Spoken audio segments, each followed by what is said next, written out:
na masama. Kaya nag-aalala ka tuloy. Kasi kung marami kang itinanim na mabuti, nananabi ka sa pagdating ng bukas dahil baka mamunga na ang mga itinanim mo. Galatians 6:7, do not be deceived. God cannot be mocked. A man reaps what he sows. Hindi tayo pwedeng dapat magpadaya kung ano itinatanim daw ay inaani. Kaya kung nakapagtanim na tayo ng maraming hindi maganda sa buhay, it's time to uproot bad plants. Pwede pa naman niyang bunutin, may pag-asa pa. Kahit nakapagtanim ka na at nalaman mong damo ang itinanim mo, hindi maganda, bunutin. Stop doing wrong kung ginagawa yun at nagawa na. Repent and seek forgiveness. Maraming nabuburang utang pag humihingi tayo ng patawad at tayo ay nagpapakumbaba. At ang dapat gawin habang may panahon, magtanim ng mabuti. Kahit naman may edad ka na, marami pa ring oras para gumawa, magsabi ng mabuti. Ang old age nga, ang pinakamagandang panahon para ituwid ang mga liko, itama ang mga mali, at tapunan ng liwanag ang mga madidilim na bahagi ng ating nakaraan. When you worry too much, baka kulang sa pananalig. Perhaps you're lacking in faith. Sa Matthew 8:24-26, without warning, a furious storm came up on the lake so that the waves swept over the boat. But Jesus was sleeping. The disciples went and woke him, saying, Lord, save us. We're going to drown. He replied, you of little faith, why are you so afraid? Then he got up and rebuked the winds and the waves, and it was completely calm. Well, actually, rational naman at valid yung fear nila dahil malakas ang bagyo, sinasalanta ng bagyo at ng mga waves at mga alon at hangin yung kanilang sasakyang pangdagat. Hindi naman imposibleng matakot ka nun at hindi naman yun unreasonable. Pero nakita natin yung statement ng Panginoong Hesus dito, He equated fear with lack of faith. Kaya pag marami tayong mga takot at kinakatakutan, ang dapat nating siyasatin yung ating pananalig. We should check our faith. The more faith we have, the less fears. The more fears, it means the less faith. Sabi nga, faith is the assurance of things hoped for, the evidence of things not seen. And if you're assured and you have evidence of God's goodness through faith, you will be much, much less prone to worry. Kaya si Pedro, nung pinalakad ng Panginoon sa tubig, nung siya'y nag-alala, natakot, siya'y lumubog. Matthew 14:29-31, come, he said. Then Peter got out of the boat, walked on the water, and came toward Jesus. But when he saw the wind, he was afraid, and beginning to sink, cried out, Lord, save me. Immediately Jesus reached out his hand and caught him. You of little faith, why did you doubt? In both cases, yung lulubog na bangka at lulubog na Pedro, pareho silang sumigaw, Lord, iligtas niyo po ako o iligtas niyo kami, at sila naman ay sinagip ng Panginoon at muling napanatag. So nakikita natin, pwedeng mangyari na mag-alala tayo, pwede tayong malibang na manghina ang pananalig, pero pag nararamdaman na natin yun na tayo ay tinatalo na ng takot, magpaligtas kay Jesus, manalangin, tumawag, dahil yung example, nakita natin, ang tumatawag sa Panginoon, sinasagip niya. Kaya kung minsan nakakalimot tayong manalig, nakikita mong ninenervyos ka na pala, takot na ang naghahari sa iyong buhay, pangamba, anxiety, even panic, remember Jesus and call upon Him. Siyempre, nakakapanik yung lumulubog ka sa tubig, tulad ng panik ng maraming taong iba't ibang korte at hugis at kulay, but the Lord is still Savior of all our worries and Savior from all our concerns. When you worry too much and you think that your faith is a problem, then ask for more faith. Humingi. Kuminsan ang ating mga panalangin parang grocery list, shopping list, hingi nito, hingi nun. Maganda idagdag dyan yung bagay na hindi material. Humingi ka ng karagdagang pananalig, tibay ng pananalig, sapagkat yung taong may tibay ng pananalig, kahit anong bagyo ang dumating, kahit anong warning at signal ang marinig, hindi siya nababagabag. Mag-alala man, konti lang. Hindi siya natatalo at hindi siya nasasakal ng takot. Kaya ang sabi ng mga apostles sa Luke 17:5, increase our faith. Yan ang panalangin nila sa Panginoong Jesus. Sapagkat napatunayang kulang ang pananalig nila, ang hiningi nila, dagdagan yon. It is very important for us to practice faith. Habang ito'y pinapractice mo, you put it to use, lalong tumitibay, lalong lumalalim ang ating pananalig. Kung tayo mapag-alala, baka kulang sa kaalaman sa mga pangako at salita ng Diyos. Kung alam kasi natin ang mga pangako at salita ng Diyos, halos lahat ng concern natin covered. And I dare believe every concern is covered. Nung nananalangin itong sa Solomon, sa Panginoong Diyos, masdan natin ang kanyang paggunita sa mga pangako ng Diyos sa langit. 1 Kings 8:25. Now, Lord, God of Israel, keep for your servant David, my father, the promises you made to him, when you said, you shall never fail to have a man to sit before me on the throne of Israel. If only your sons are careful in all they do to walk before me as you have done. And now, O God of Israel, let your word that you promised your servant David, my father, come true. Malakas ang loob nitong Solomon na humingi sa Diyos sapagkat alam niya ang pangako ng Diyos sa kanyang tatay na si David. Kaya sabi niya, yung mga ipinangako niyo po sa ama ko, tuparin niyo, O Diyos. At pagka ang Diyos ay nilalapitan natin, na ang daladala natin ay yung pangako niya mismo at salita niya, ay nakakatiyak tayo na yun ay i-honor. Because God will always honor His word. Solomon, knowledgeable of God's promises to his father, claims it. So it's important for us, bago dumating ang worry, bago dumating ang fear, to know, then to claim and apply God's provision. Hindi kung kailan ka na nag-aalala at natatakot, doon ka pa maghahanap at mag-aaral, baka sa kalituhan mo, wala kang makita. Kaya mahalaga, mag-aral na agad. Sa uluhin ng mga salita ng Diyos, at i-quote sa sarili mo, i-quote sa pinoproblema mo, ang mga pangako niya. Bagamat kung hindi mo yung nagawa, may problema ka na, naghahanap ka pa rin, kapakipakinabang pa rin yun. Pero tiyak na kapakipakinabang lalo kung ginagawa natin before the need arises. Psalm 119 verse 50, sa lahat po ng mga nagdurusa, nahihirapan, memoryahin nyo itong verse na to, alalahanin, gunitain, anumang wika. My comfort in my suffering is this: your promise preserves my life. 5 very big words here. Suffering. Namnamin natin ang Psalm 119:50, sabi, my comfort is my suffering. So unang-una, suffering. Pagka atin pong inalala yan, there is suffering. We all go through suffering. Pero sabi niya, my comfort in my suffering. Bawat suffering, bawat pagdurusa, may kakambal na ginhawa. May kakambal na pampalubag loob, pampalakas ng loob. Sa niya, my comfort in my suffering is this: your promise preserves my life. So, ang pangako ng Diyos, ang ginhawa ng mga nahihirapan, at ang salita ng Diyos ang nagpapalawig, nagpapahaba ng buhay ng tao. Kaya napakahalaga na alam niya ang mga pangako ng Diyos. Kung alam natin ang mga dealings ng Panginoon sa mga taong ang buhay ay nasa Biblia, nakita natin ang mga pinayagan ng Panginoon na hirap, at kung paano sa kahalos kaduluduluhan ay biglang darating ang rescue, biglang darating ang tulong, dahil mayroong dahilan ang Diyos. At ngayon, hindi lang nailigtas yung mga tao na yon, nagiging huwaran pa natin na maging tularan natin sila, ang kanilang pananalig at ang kanilang pagkapit sa Diyos, lalo't lalo may mamabigat na mga suliranin. Psalm 119, 116, sustain me according to your promise, and I will live. Do not let my hopes be dashed. So, sabing ganun, hawakan mo ako, akayin mo ako, patuloy mo akong buhayin ayon sa iyong pangako. At siguradong ako'y patuloy na mabubuhay. Huwag mo akong hayaang mawalan ng pag-asa. Maraming magagandang pangako ang Diyos. Dapat alam natin. When you worry too much, baka kulang din sa panalangin. James 5:13, is any one of you in trouble? He should pray. Nakita niyo yung simple, mabisa, makapangyarihang solusyon pag ang tao may trouble? He should pray. Unang-una, prayer can change the situation. And even if prayer doesn't change the situation, praying will change your heart. Kaya hindi pwedeng yung prayer walang pakinabang.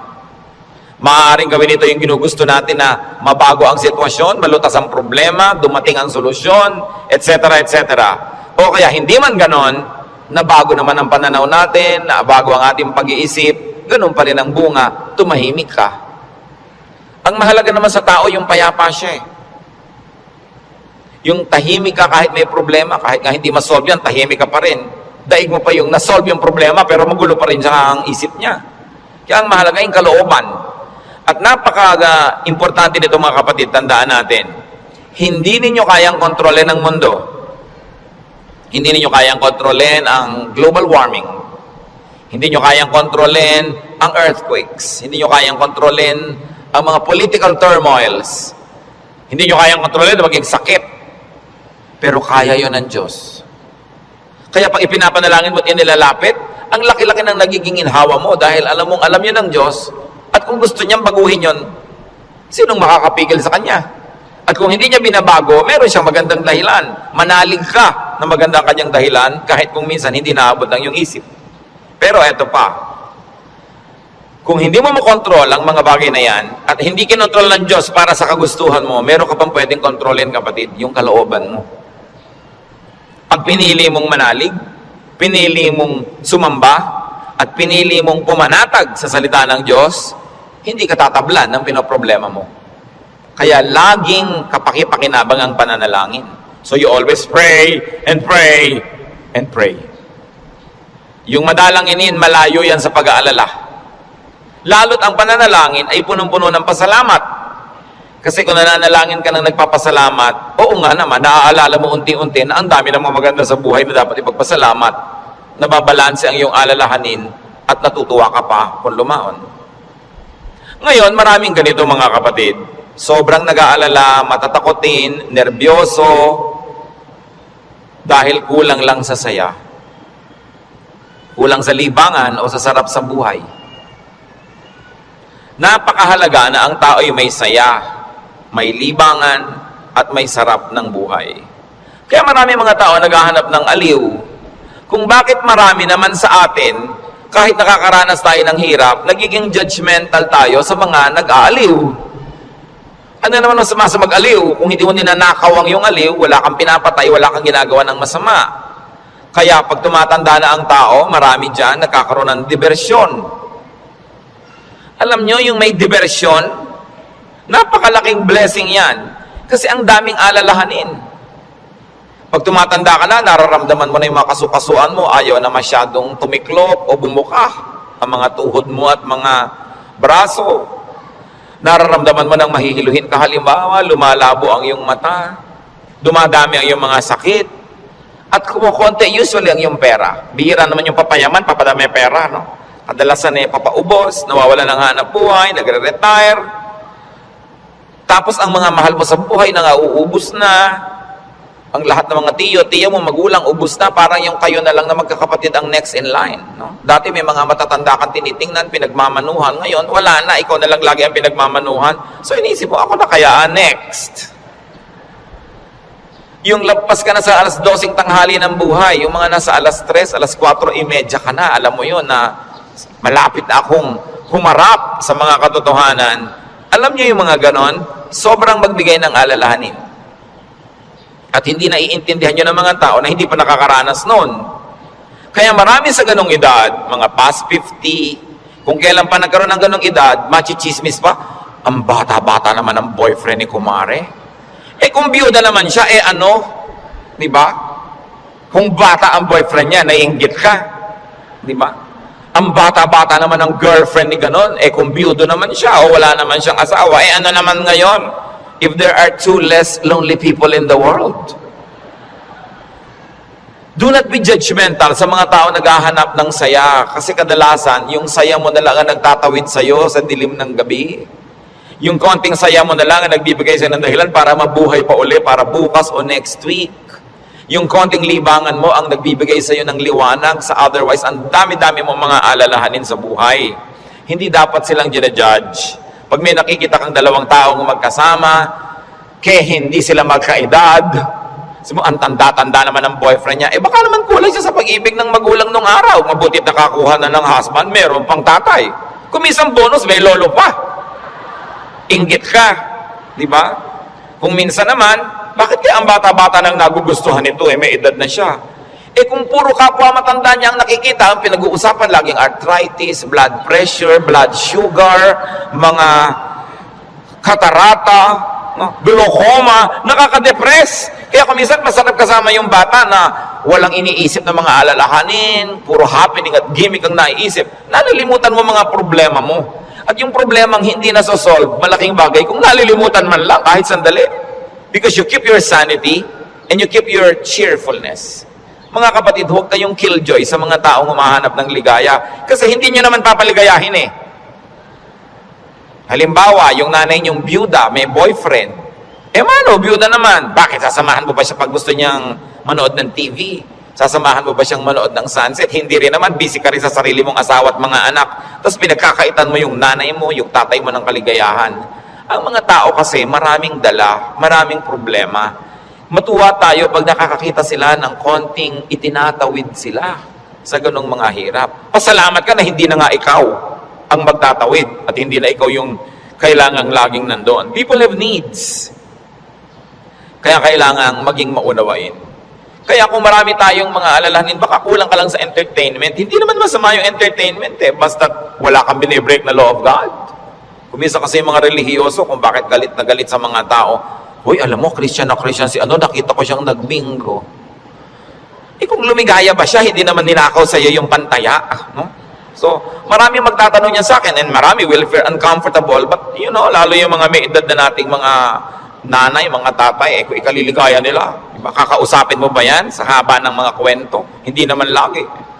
Basta't walang nananakawan at hindi ka naman naghahangad, gusto mo lang malibang. Kung gusto ng Panginoon, tayo ay magkaroon ng buhay na masaya. Si Elijah, propetang-propeta, natalo ng lungkot, gusto tuloy mamatay. 1 Kings 19, 3-5. Elijah was afraid and ran for his life. When he came to Beersheba in Judah, he left his servant there, while he himself went a day's journey into the desert. He came to a broom tree, sat down under it, and prayed that he might die. I have had enough, Lord, he said. Take my life. I am no better than my ancestors. Then he lay down under the tree and fell asleep. Nakita niyo ang problema niya, natatakot siya, nagtatakbo siya, napagod, tapos iniwan pa niya yung assistant niyang lalaki, nag-isa siya maghapon, magdamag, sobrang nalungkot, na-depressed tuloy, pinaghahalo-halong gutom, pagod, gusto tuloy mamatay. Pero nung ginising ng anghel, pinakain, pinainom, pinatulog uli, ginising, pinakain, pinainom, pinatulog uli. Sumaya na naman, tuloy na naman ang ministry niya.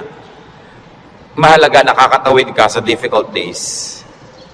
Ecclesiastes 2:24, a man can do nothing better than to eat and drink and find satisfaction in his work. This too I see is from the hand of God. Nakita nyo, mapaka-halaga kay Solomon i-emphasize na sabi niya, yung pagkain, pag-inom, pagsasaya, galing din yan sa Diyos. Bakit niya idinidiin? Kasi akala ng iba, ang galing lang sa Diyos, tinik, krus, pasakit, kalbaryo. Amin ganon. Kung kailangan danasin yon, danasin. Pero hindi laging ganon ang kalooban ng Panginoon. Gusto niya tayo na mag-enjoy. At sinabi, to find satisfaction in all His work. Not in somebody else's work, not in somebody else's fruits, but in someone's work. In other words, kung nasan ka, kung anong ginagawa mo, doon ka umimbento ng saya. Doon ka humanap ng ikaliligaya mo. Sapagkat yun ang doable, yun ang reachable. Ecclesiastes 3:13, that everyone may eat and drink and find satisfaction in all his toil. This is the gift of God. Gusto ng Diyos, pag kumakain ka, masaya ka. Umiinom ka, na-enjoy mo yung iniinom mo. May ginagawa ka, hindi ka nagdadabog, natutuwa ka sa ginagawa mo. Ang payo pa ni Solomon, Ecclesiastes 9:8, always be clothed in white and always anoint your head with oil. Baka naman bukas sa kaputi na kayo lahat. Yung puti kasi is associated with linen sa Israel at sa mga disyertong bansa tulad ng Egypt, kaya lahat ng mga nobles laging naka-white, naka-linen.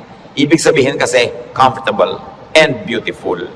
So ang sinasabi ni Solomon, be comfortable, have pleasure, and enjoy beauty, even in what you wear. Sa dami ng lungkot ng mundo, pag may konting saya na pwede mong kunin sa hangin, kunin mo. Pag may konting kaligayahan, kunin mo. Kasi maraming kalungkutan na hindi mo pwedeng iwasan. Mabuti na yung marami kang deposit sa alkansya ng saya, para pag may panahon ng pagdurusa, may madukot kang saya, pampalakas sa mga araw na malungkot ka. Kaya kung may pagkakataong sumaya, magpakasaya ka. May pagkakataong gandahan ng environment, gandahan mo kasi kung minsan napipilitan kang tumingin sa hindi maganda. Meron kang pagkakataong guminhawa, pag ginhawahin mo. Kasi maraming beses hindi ka maginhawa at wala kang magagawa tungkol doon. So marambuti na yung marami kang pabaon sa sarili mo na saya, tawa, kagandahan, para pagka panahon ng tagsalat, meron kang panggagalingan ng lakas. Surround yourself with what is beautiful and pleasurable and comfortable. Sabi nga ni Balagtas, sapagkat ang mundo'y bayan ng hinagpis, mamamaya'y sukat tibayan ang dibdib. At ang isa sa mga pagpapatibay niyan, whenever you can be happy, be happy. So that when sadness that cannot be avoided comes, then you are well equipped. Because yung balance mo, kahit ma-withdrawhan ng lungkot, yung sayang nakatago, ang balance mo, marami pa ring sayang natira. Kaya ministry natin, mga kapatid, na magpasaya rin sa isa't isa. Hindi magpalungkot. Hindi may nagsasaya, maiinis ka. May nagkakakanta ng I did it my way, babarilin mo. No? Hayaan mo siya magkakanta. Alam mo ba kung anong problema niya sa buhay? Baka kailangan niya ang kidney transplant. Baka yung asawa niya may cancer. Baka ang mga anak niya walang pangmatrikula. At gusto na niyang tumalon sa ilog na walang tubig dahil El Nino. Kaya ang laki ng problema, tatalo ka sa ilog, di ka malulunod. So malaking problema yun. So kumanta na lang siya ng I did it my way kahit wala sa tono, babarilin mo pa. Surviving na nga yung tao. Marami sa atin, they're just trying to survive. Kung minsan nagdadamit ng akala mo payaso o Santa Claus o snowman, hindi mo siya maintindihan. Pero kung nagpapaligaya pa sa kanya, hindi naman ninakaw sa iyo yung suot niya, anong pakim mo? Hayaan mo siya, masaya siya. Hindi natin dapat ginadjudge yung kapwa according to our standard. Ako, hindi ko isusuot yan. Eh siguro, kontento ka sa buhay mo ngayon, masaya ka. Eh baka may hinahanap siyang ligaya na hindi mo naman ibibigay. Eh ano ngayon kung gano'n na suot niya? Mahalaga sa spiritualidad, ang tunay na spiritualidad, ang bunga niyan mga kapatid, kabaitan sa kapwa. Kung hindi ka mabait, kahit sa ulo mo yung buong Biblia, sayang lang. Para ano? When you worry too much, baka sobra ka ng pakikinig sa balita. Bad news. Yung makinig sa balita, manood ng primetime TV, garantisado, lulungkot ka. Kung hindi ka naman mawala ng ganang kumain dahil oras ng hapunan. Babae, tinadtad, sinigan, inilagay sa drum, nilagay ng semento, hinulog sa dagat. Gusto niyo bang panghimagas yan sa inyong paghahapunan? O kaya appetizer, kung late kayo wala kayong mapapala kapapanood yan. Hindi niyo naman kailangan malaman. Nananakot lang para bumenta. Siyempre, because bad news is good news in journalism. Ibig sabihin, papansinin ng tao. Pag nagpapakinig ka sa mga El Nino, La Nina na yan, mga earthquake, takot ang aabutin mo. Eh, may magagawa ka ba dyan? Ikaw ba si Bernardo Carpio? Sige, pigilan mo ang paggalaw ng lupa para huwag lumindol. Kaya mo ba yan? So, yan ang mga takot na hindi mo naman kailangang entertainin. Kasi wala ka naman magagawa tungkol dyan. Kaya manalangin ka. Yan sabi, pray, pray, pray. Siyempre, marami pang nananakot ay padami na ng padami ang tao sa mundo. Actually, pag nag-aeroplano kayo, makikita nyo, ang dami pang lupang walang laman eh. Nagkakagulo lang yung mga tao sa mga bayan-bayan at crossing. Pero ang dami pang maluwag. Napakarami ka lang siksikan kasi because of the imbalance ng economy. Natatakot ang mga tao na mauubos na daw ang langis. Actually, mga daang taon pa yan bago maubos. At hindi pa nga nauubos, nakaka-invento na ang tao ng mga bagong alternative sources of energy. Ang tao kasi fearfully and wonderfully made by God. We were made wonderfully. People will find a way as life finds a way. Sabi niyo ba, papangit na ang buhay? Hindi totoo yun. Tingnan nyo lang ang cellphone na hawak nyo o nasa bag nyo, malalaman nyo umasenso ang buhay. Nung araw, mayayaman lang ang mga may telepono. Yung halos gumapang ka sa lupa, kumatok, pwede po bang makitawag, Mrs. Cruz? Ibigin tayo sa katotohanan na walang kwenta ang maruming ilog. Yung dating kerumi-ruming ilog sa Singapore, ngayon, ang linis-linis na, ang dami na uling isda.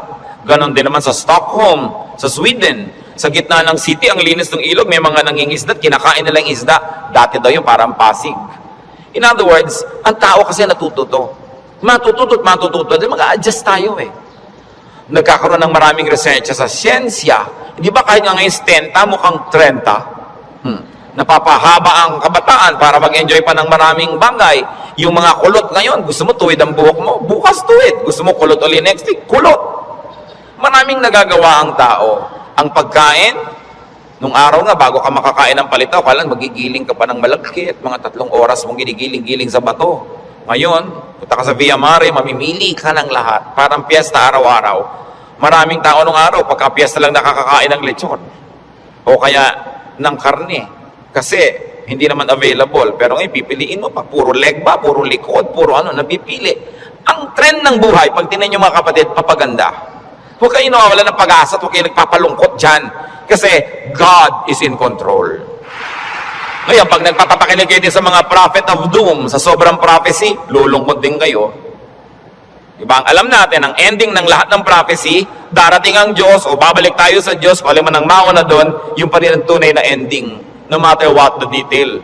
Kaya ng ating dapat bigyan ng pansin. We romance the past too much. Laging the good old days, the good old days. Sabi ni Solomon sa Ecclesiastes 7:10, do not say, why were the old days better than these? For it is not wise to ask such questions. Huwag kayong magdrama-drama, lagi yung hinahanap yung kahapon ng araw. Yung nung araw, nasasakay ka halimbawa sa bus, talagang yung buhok mo hinila na ng lahat ng hangin bago ka makarating sa Maynila. Yung the good old days ba yun? Na para ka magkaroon ng ice cream, gagawa ka? Good old days ba yun? Marami tayong hindi ina-appreciate sa present. Sa accomplishment ng humanidad at ng kabihasnan. Because we romance the past too much. When you romance the past, you will be sad. When you worry about the future, you will be afraid. You know what God wants you to do? Enjoy the day. Enjoy the moment. Yan ang payo ni Jesus. Sabi niya, do not worry about tomorrow. Tomorrow will worry about itself. Let the day's own trouble be sufficient for the day. Yung iba naman, kaya nagwo-worry, sobrang daming alam. Kaya ang sabi sa Ecclesiastes 7:16, do not be over-righteous, neither be over-wise. Why destroy yourself? Habang marami kang nire-research, maraming inaalam na hindi mo naman talaga kailangan sa pang-araw-araw na buhay mo, dadagdagan lang alalahanin mo. And sometimes, even in religious studies, ganyan yan. Marami ngayong mga TV networks nagpapakute para makakuha ng audience, mapanood. Walang ginagawa kundi siraan ng Diyos, siraan ng Biblia, guluhin ang pananalig ng mga nananalig. Tapos pag naman nanood ka ng nanood, nakinig ka ng nakinig, ang ending mo ngayon, malilito ka. Hindi ka ngayon makatulog. Anong bunga nun sa'yo? So huwag mo nalang panoorin. Tahimik ang pananalig mo. Peaceful ka. That is a gift from God. Do not permit the enemy to disturb you. Kaya sabi, why destroy yourself? Don't be overwise. Alam niyo yung pagiging wise? It's a very difficult and a very high calling. Kaya yung mga tinatawag ng Diyos na maging mga philosopher, maging mga prophets, maging mga mangangaral, mahirap yun. Kasi pag lumalalim, tumataas ang iyong alam, nagiging vulnerable ka to so many anxieties and fears. You become vulnerable to a lot of isolation and sadness. Kaya nga yung mga tinawag ng mga special people to be God's channels of blessing and wisdom to others and to the multitudes. That's why we privilege them with respect. We privilege them with a lot of things. Kasi ang pwede lang nating isukli sa ating mga propeta, sa ating mga mangangaral, sa ating mga philosophers, ang pwede lang nating isukli sa kanila, pagmamahal, pag-ibig, pagrespeto, kasi dinadanas nila ang maraming hindi na natin dinaranas. Sa kanila ibinubunyag ang mga malalalim, mahihiwaga at mahihirap na mga bagay para maipaliwanag nila sa mga ordinary mortals like you and me. Kaya mahirap yan. Marami sa mga propeta, marami sa mga great artists, marami sa mga great achievers, great thinkers are tormented by their spirits and in their spirits. Kasi they become sensitive to many things. Kaya napakasarap ng buhay ng mga taong regular lang. Kung minsan naiinggit ka doon sa sobrang dunong, sobrang galing, kaya mo bang buhatin ang bigat ng karunungan? Mahirap yon. Yung may ipabigay sa iyo ang Diyos, sasabihin ng Diyos, ipamigay mo na yan dyan sa mga tao, hindi siya madali. Kaya kung minsan may eccentric behavior, no? Yung mga great artists na hindi nauunawa ng mga karaniwan tao. Basta tayo mga kapatid may hindi nauunawa, huwag nyo i-judge. Sikapin yung unawain, at kung hindi nyo man lang maunawaan, at least leave it alone. Huwag nyo siraan, huwag nyo pintasan, kasi hindi nyo alam. At pasalamat kayo at hindi kayo yun. Ngayon, we avoid extremes. Because extreme behavior and extreme thinking also leads to a lot of worry. Ecclesiastes 7:18, the man who fears God will avoid all extremes. Gumigitna ka lang, bumabalansi ka lang, para tahimik ang buhay mo. Ecclesiastes 12:12, be warned, my son, of making many books there is no end, and much study wearies the body. Lalo ngayon, ang daming choices. Nung araw, 3 lang ang channel sa TV. Ngayon, daan-daan ang channel. Ang dami mong choice.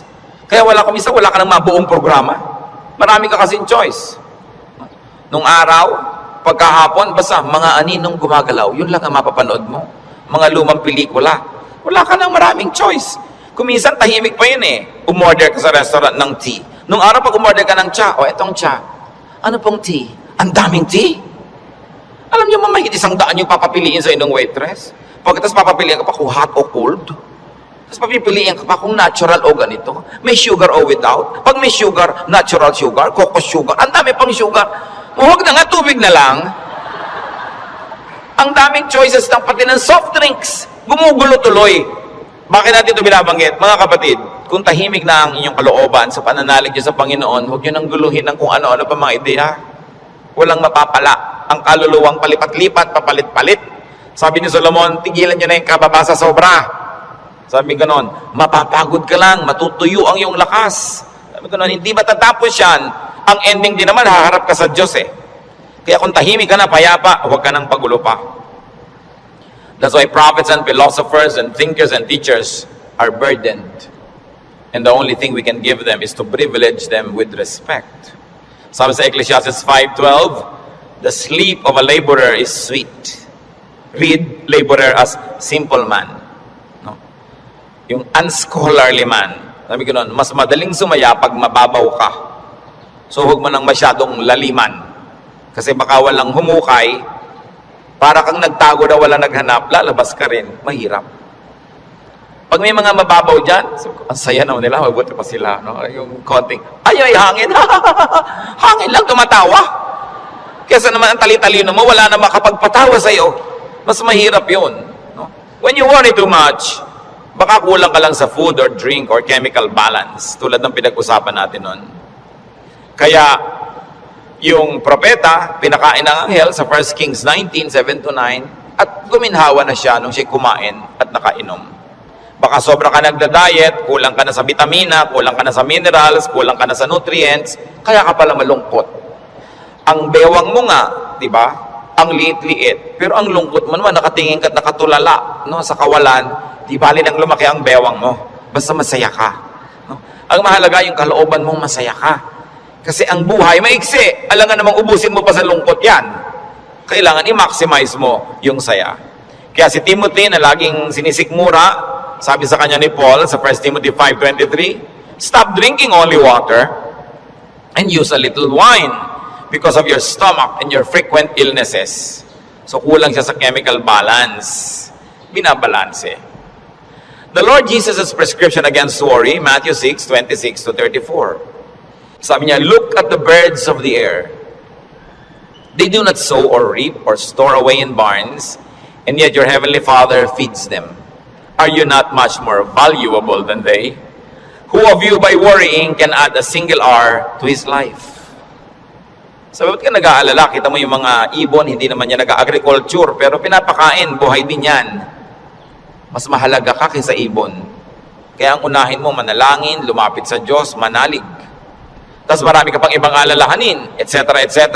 Kaya sa verses 26-34 ng Matthew 6, sabi ng Panginoong Jesus, and why do you worry about clothes? See how the lilies of the field grow. They do not labor or spin.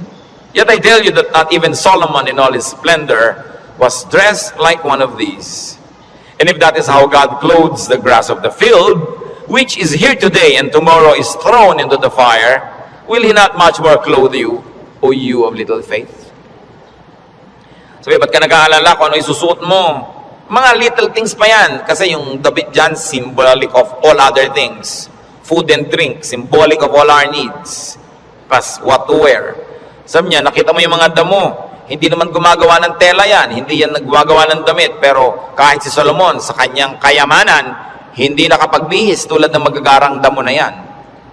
At kung yung mga damo na buhay ngayon, bukas ay tuyot na at sisiga na lang, ay dinadamitan ng Diyos ng maganda, ikaw pa kaya ang pabayaan ng Diyos?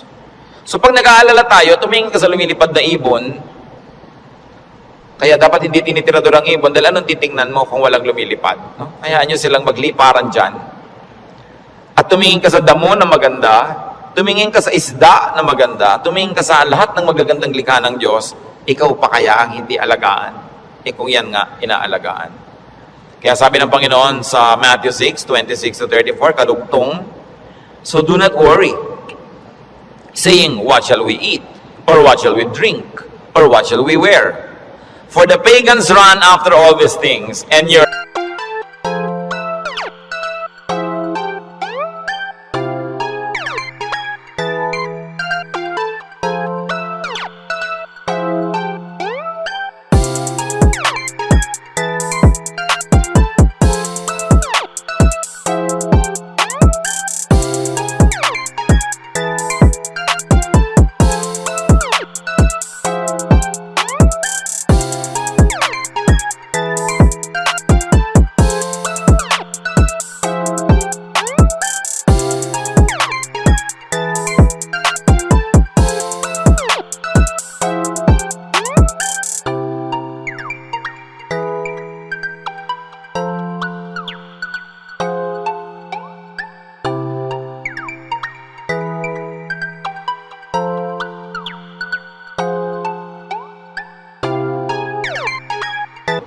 yung mga earthquake na yan, noon pa yan, unang panahon pa. Hindi na yan bago. Sabi sa Ecclesiastes 1:9-10, what has been, will be again. And what has been done, will be done again. There is nothing new under the sun. Alam na yan ng Diyos. Nagkaroon lang kasi ng pangalan niyang El Nino kaya naging warriors tayo. Nung araw pa sinaunang panahon, hindi umuulan, yung mga tao magpoprosesyon sa mga bukid para umulan. Nangyayari na nun. Pero may bukid pa rin, may tao pa rin, dumadami pa nga. Is there anything of which one can say, look, there is something new? It was here already, long ago. It was here before our time. And if it was here before our time, then it was God designed, God ordained. It is in accordance with God's will. And if God promises that He will take care of you, and He knows the natural things that will happen, God knows how to take care of His people. Yun ang dapat nating panghawakan. Hindi ka padala sa takot, sa mga sensational news. Kapatid, kung ano man ang pinoproblema mo, nandyan na yan, matagal na. Inilagay yan dyan ng Diyos. O kung hindi man, pinayagan niyang malagay yan dyan, alam niya. At kung alam ng Diyos, pwede ka magtiwala. Huwag mong problemahin. Listen, church. Ang problema, nagiging problema, kasi pinoproblema. Pag hindi mo pinroblema, di hindi problema. Kaya dalawang tao, dalawang ina, yung isa yung anak, wala pa, 2:00 na ng umaga, balisang-balisa, hindi makatulog. Yung isang ina naman, tulog na tulog, parehong wala yung anak nila. Yung isa kasi pinoproblema niya, yung isa hindi. So, malaki na yun, alam na niya umuwi. Lalong-lalo kami ang pangatlo pa na hindi naman problema. Tapos niya, ipinanalangin ko na sa Lord. Wala ako sa kinakalagyan ng anak ko ngayon, pero nandun ang Diyos, so binilin ko na. In fact, mas mahal naman ng Diyos yung anak ko kaysa mahal ko yung anak ko. So magtitiwala ako at matutulog ako dahil anong mapapala kung gising ako dito? So iba-ibang attitude, pare-parehong sitwasyon. Your attitude will shape your lifestyle. No? Ganon yun. Kung minsan, merong mga asawa na hindi na halos pansinin ng asawa nila, laging wala.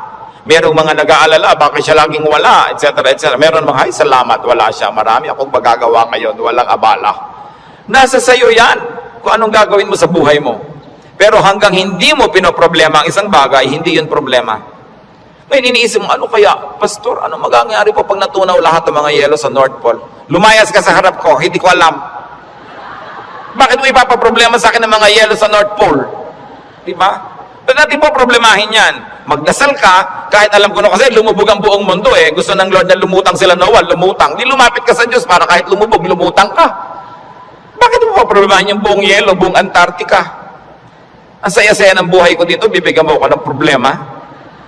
Ano po kaya naglilindol? Kaya ba natin pigilit kahit anong gawin natin dito? Diba? But of course, there are practical things you can do to minimize risk and danger. But you can only do so much. Kaya nga may Diyos Para yung hindi mo kaya, ipasa Diyos mo. Magtiwala ka at mag-enjoy ka ng buhay. Gumawa ka ng mabuti. Kaya tayo gusto ng Diyos na pumanatag, tumahimik, para sa kapanatagan at katahimikan, ma-inspire kang gumawa ng mabuti. Hindi lang para magpasasa sa sarap. Your stability in life, your wealth, your security, your health, should not only be used for your personal enjoyment. It must become the springboard for much nobler missions in life. Na kumbaga, wala ka ng need, so pwede ka na magbigay. Malakas ka naman, pwede kang tumulong. Tahimik ang loob mo, pwede kang umakay, umunawa sa mga magugulo ang loob. Kaya gusto nating pumanatag, umayos, hindi lang para magpasarap, para magawa natin yung misyon na ibinibigay sa atin ng Diyos na maging blessing tayo sa ating mga kapwa-tao. So, brothers and sisters, think about the things you worry about. It's your decision if you like to turn them into problems. Pag pinroblematize mo. Marami mga tanong pa, mga doktrina na hindi natin alam. Ano po kaya ang itsura natin sa langit? Hindi natin alam. Ang problemahin mo, mapasama ka doon.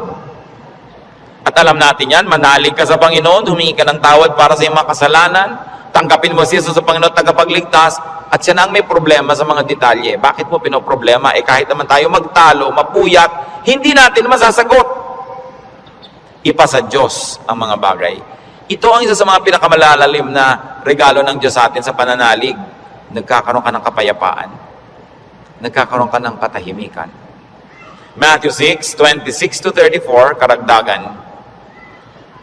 Sabi ng Panginoon, sa halip ng mga problema kayo, seek first His kingdom and His righteousness, and all these things will be given to you as well. Therefore, do not worry about tomorrow, for tomorrow will worry about itself. Each day has enough trouble of its own. Huwag laging alalahanin ang nakaraan, nakakalungkot. Kaya pag kami mga medyo senior ladies magpa-party, tapos ini-invite ako, baka ang tugtog nyo, puro 60s and 70s, ayokong pumunta. Puro na lang tayo nung high school natin, nung ganyan. Wala na ba tayong future? Puro past na lang ang pinag-uusapan? Kaya kung minsan nakakatamad na rin umaten ng mga high school reunion, walang pinag-uusapan kundi yung nakaraan.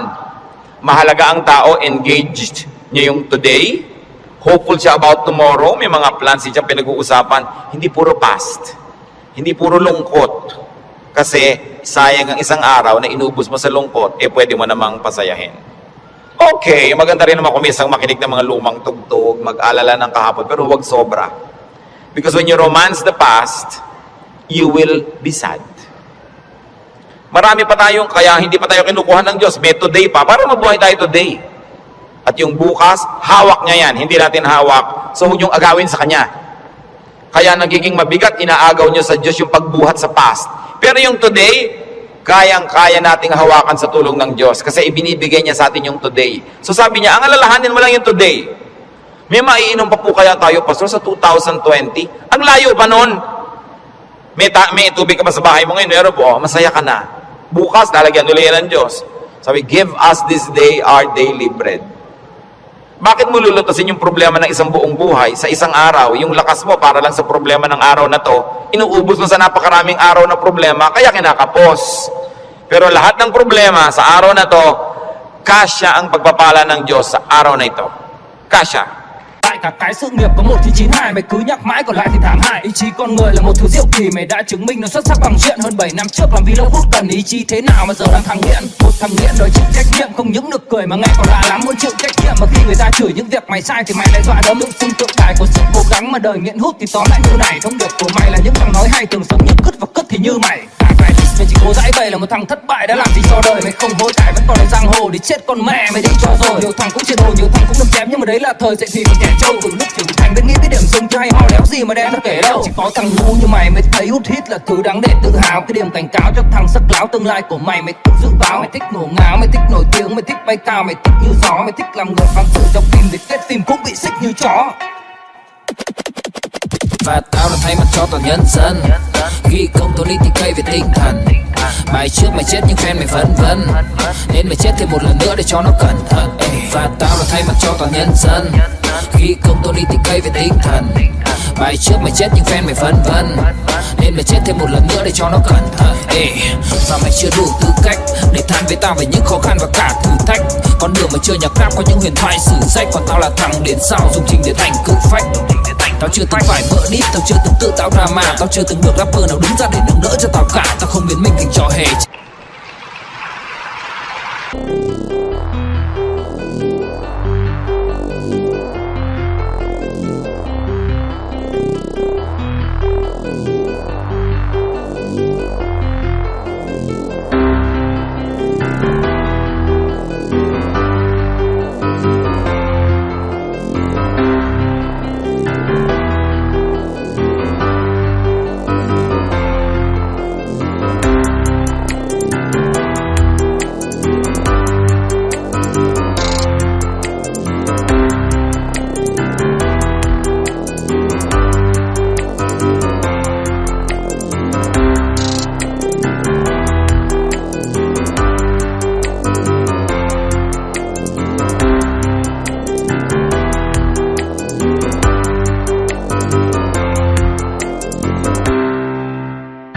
Ang tagal mo pinaghahandaan, tapos sandali lang natapos, sasabi, ay, tapos na. Marami kasi, nahihirapan silang ihanda yung darating pa, pero pag nangyayari na, they are too busy trying to be perfect, hindi nila na-enjoy, tapos na, wala na, lugi na sila. So, enjoy the moment. Pag kami kinakasal ako, may ibinubulong akong gano'n, minsan may tinatanong sa akin, ano po yung ibinulong nyo, Pastor? May mga pakialamera kasi, pati ibinulong mo, tinatanong. Sabi ko, wala. Sinabi ko lang, pagkakainan na, kumain kayong mabuti. Huwag kayong mag-entertain ng mga bisita. Tayo kayo ng tayo. Kasi this is your first meal together as husband and wife. Enjoy it. Stop being warriors and perfect hosts. Enjoy your meal. Ito yung meal, enjoyin ko. O, debo mo ngayon, enjoyin mo. Huwag mo nang isipin na kung anong bagay. Kasi mamaya, tapos na yan eh. Dapat ine-enjoy. Pag pangbukas, malayo pa. Do not worry. Focus on today's concerns and pleasures and enjoy whatever can be enjoyed. Philippians 4:6-7. Do not be anxious about anything, but in everything, by prayer and petition, with thanksgiving, present your requests to God. And the peace of God, which transcends all understanding, will guard your hearts and your minds in Christ Jesus. Sabi, huwag kayong mag-alala, huwag kayong matakot, huwag kayong mag-panic tungkol sa kahit anong bagay. At sa halip na yan, sa pamamagitan ng panalalangin time team na may kalakip na pasalamat, ilapit nyo sa Diyos ang gusto nyo. Sabi niya, at makikita nyo, yung kapayapaan ng Diyos na mahirap unawain, imposibleng makamit, mararamdaman ninyo, and you will feel secure. So pagka nagkikita yung anxious, mga kapatid, nag-aalala, anong dapat gawin? Pray. With thanksgiving,